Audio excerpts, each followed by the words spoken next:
Good morning dear, welcome to bio kingdom online classes. Dear, आज हम लोग पढ़ने वाले हैं बायोलॉजी का new chapter biomolecule. Dear, अगर आप लोगों ने चैनल को सब्सक्राइब नहीं किया तो सब्सक्राइब कर दीजिए ताकि मेरा हर वीडियो अब तक आसानी से पहुंच सके और आप उसका लाभ उठा सकें। तो डियर, आइए हम लोग स्टार्ट करते हैं बायो मॉलिक्यूल। डियर, सबसे पहले हम बायो मॉलिक्यूल में देखेंगे कि बायो मॉलिक्यूल होता क्या है, क्या होता है बायो मॉलिक्यूल। तो ऐसा मॉलिक्यूल जो लिविंग ऑर्गेनिज्म में प्रेजेंट होता है उसे हम लोग कहते हैं bio molecules. Molecules present in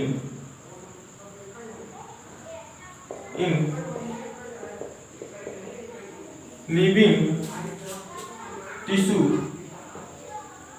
या लिविंग मैटर। ऐसा मॉलिक्यूल जो लिविंग ऑर्गेनिज्म या लिविंग टिश्यू में पाए जाते हैं उसे हम लोग कहते हैं बायो मॉलिक्यूल्स। डियर, अब हम लोग देखेंगे analysis of bio molecule. Analysis करेगी कौन कौन से बायो मॉलिक्यूल हमारे टिश्यू में, लिविंग टिश्यू में पाए जाते हैं। एनालिसिस ऑफ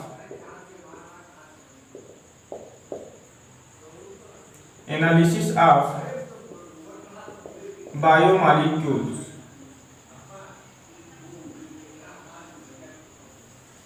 एनालिसिस करेंगे मॉलिक्यूल्स का। सबसे पहले हम लोग इसमें करेंगे क्या, लिविंग टिश्यू लेंगे। लिविंग टिश्यू में हम लोग कुछ भी ले सकते हैं। अगर एनिमल का टिश्यू लेंगे तो हम लोग लेंगे लीवर, लेकिन अगर प्लांट में लेंगे तो कुछ भी ले सकते हैं, लीफ ले सकते हैं, वेजिटेबल ले सकते हैं।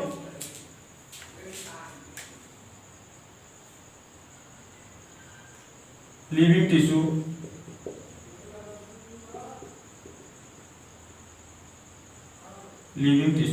लिविंग टिश्यू में हम लोग क्या ले सकते हैं, लीवर ले सकते हैं या तो वेजिटेबल ले सकते हैं।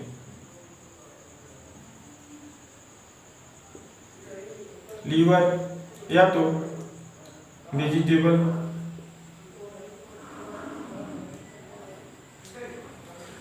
यार, उसके बाद हम लोग क्या करेंगे, लीवर को या वेजिटेबल टिश्यू को हम लोग मिक्स कर देंगे ट्राइक्लोरोएसिटिक एसिड के साथ। ट्राइक्लोरोएसिटिक एसिड के साथ मिक्स कर देंगे।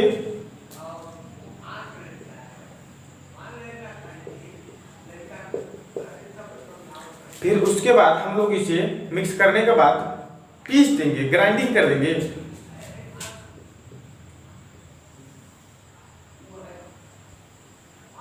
हम लोग इसे ग्राइंडिंग कर देंगे।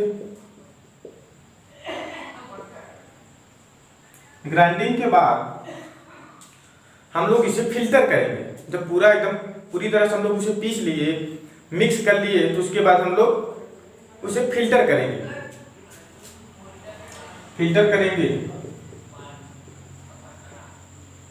किससे? कॉटन से फिल्टर करने के बाद कुछ हम लोगों को दो प्रकार के मॉलिक्यूल देखने के लिए मिलेंगे। एक जो पूरी तरह से एसिड में घुल गए उसे हम लोग बोलेंगे एसिड सॉल्युबल पूल्स, और जो नहीं घुले उनको हम लोग बोले acid insoluble pools.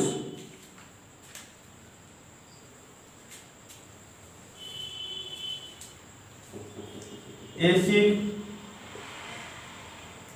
Soluble pool, acid insoluble pool.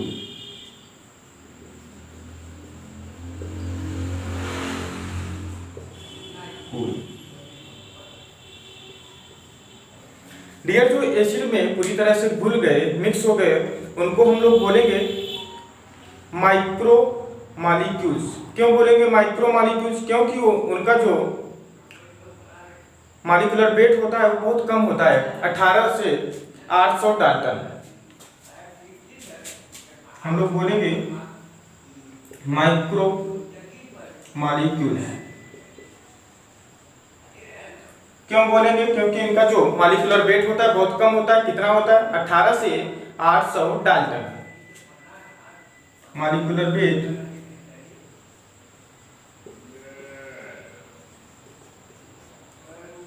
18 से 800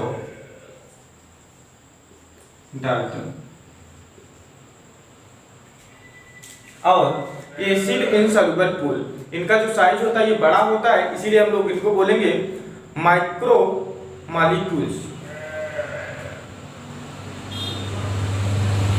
माइक्रो मॉलिक्यूल्स, इनका जो मॉलिक्यूलर वेट होता है वो 1000 से ज्यादा होता है, मोर देन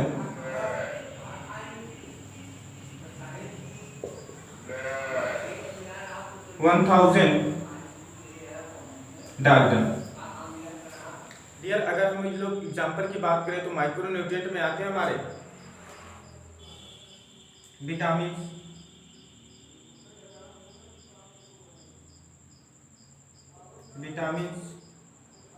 और सिंपल शुगर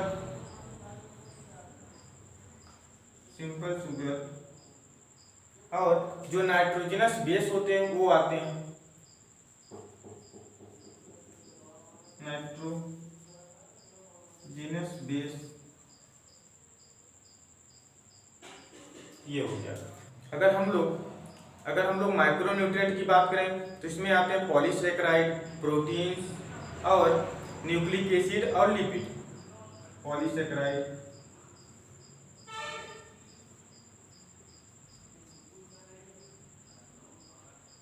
सेकेराइड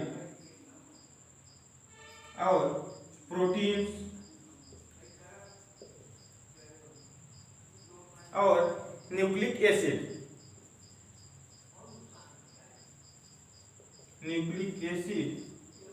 और लिपिड।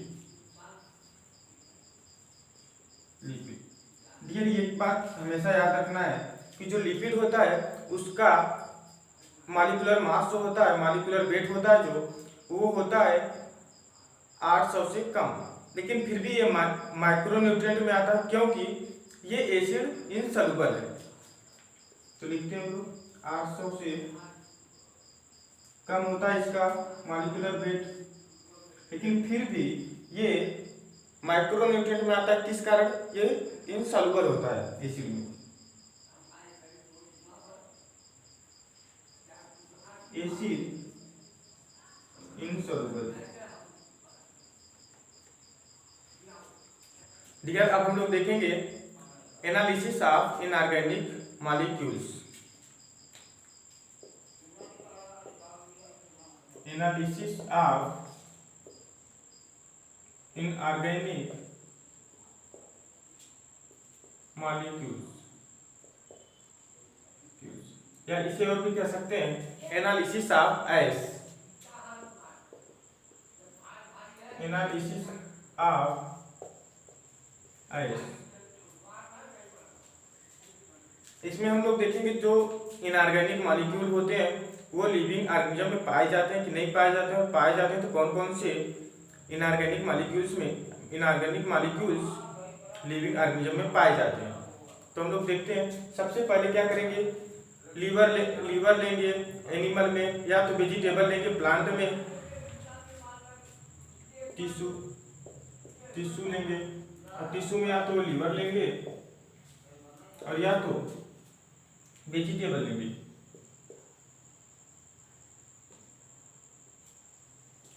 डियर, इसमें हम लोग करेंगे क्या, जो टिश्यू लेंगे हम लोग, लीवर या वेजिटेबल, उसको हम लोग ड्राई करेंगे, सुखाएंगे,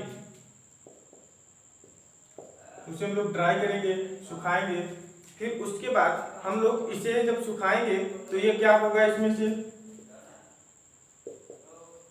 वाटर रिमूव हो जाएगा। फिर उसके बाद हम लोग इसको बर्न कर देंगे, जला देंगे, बर्न कर देंगे। फिर इसमें से कार्बन डाइऑक्साइड निकल जाएगा और वाटर रिमूव हो जाएगा, CO2, एंड जो बचा हुआ वाटर था वो भी चला जाएगा। फिर उसके बाद हम लोग क्या करेंगे, इसका हम लोग एनालिसिस करेंगे। एनालिसिस करने पर हम लोग देखेंगे कुछ इनऑर्गेनिक मॉलिक्यूल्स मिलते हैं, इनऑर्गेनिक मॉलिक्यूल्स मिलते हैं। और इसमें हमको क्या क्या मिलेंगे, कुछ इनऑर्गेनिक एलिमेंट मिलेंगे और कुछ इनऑर्गेनिक कंपाउंड मिलेंगे।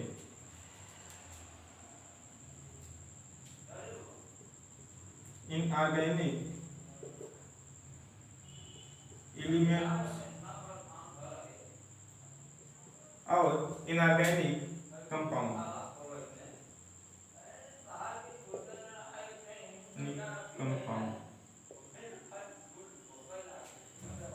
डियर ये एनसीईआरटी का टेबल है। इस टेबल में दिया गया है कि कौन से एलिमेंट कितना हमारे बॉडी में पाया जाता है और कितना अर्थ क्रस्ट में पाया जाता है। इस टेबल को हम लोग याद रखेंगे हमेशा, क्योंकि एग्जाम में आता है। तो डियर देखते हैं, सबसे पहले एलिमेंट क्या है और फिर उसके बाद परसेंट ऑफ अर्थ क्रस्ट और तीसरे में दिया है परसेंट ऑफ ह्यूमन बॉडी। देखते हैं हाइड्रोजन जो है वो अर्थ क्रस्ट में कितना परसेंट पाया जाता है, 0.40% और ह्यूमन बॉडी में 0.5%। कार्बन कितना परसेंट पाया जाता है, अर्थ क्रस्ट में 0.03% पाया जाता है और हमारी बॉडी में 80.5%। और ये है ऑक्सीजन। ऑक्सीजन जो है अर्थ क्रस्ट में पाया जाता है 46.6% और हमारी बॉडी में पाया जाता है 65%।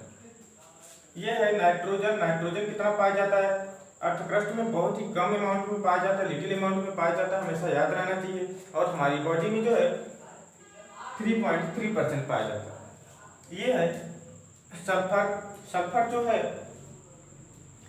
अर्थ क्रस्ट में पाया जाता है 0.03% और हमारी बॉडी में 0.3%। ये है सोडियम। सोडियम जो है अर्थ क्रस्ट में 2.8% पाया जाता है और हमारी बॉडी में 0.2%। और अगर कैल्शियम की बात करें तो ये अर्थ क्रस्ट में पाया जाता है 3.6% और हमारी बॉडी में 1.5%। ये मैग्नीशियम है जो अर्थ क्रस्ट में पाया जाता है 2.1% और हमारी बॉडी में 0.1%। ये है सिलिकॉन जो अर्थ क्रस्ट की बात करें तो 27.7% पाया जाता है और हमारी बॉडी में एब्सेंट होता है। डियर ये भी एनसीईआरटी का टेबल है। इसमें बताया गया है कि कौन कौन से इनऑर्गेनिक कंपाउंड या एलिमेंट हमारे लिविंग मैटर में पाए जाते हैं। तो ये सोडियम, सोडियम पाया जाता है और क्या पाया जाता है, पोटेशियम और कैल्शियम पाए जाते हैं, मैग्नीशियम पाया जाता है और वाटर पाया जाता है। अगर कुछ कंपाउंड की बात करें तो कंपाउंड में sodium chloride, calcium carbonate, phosphate and sulphate पाए जाते हैं।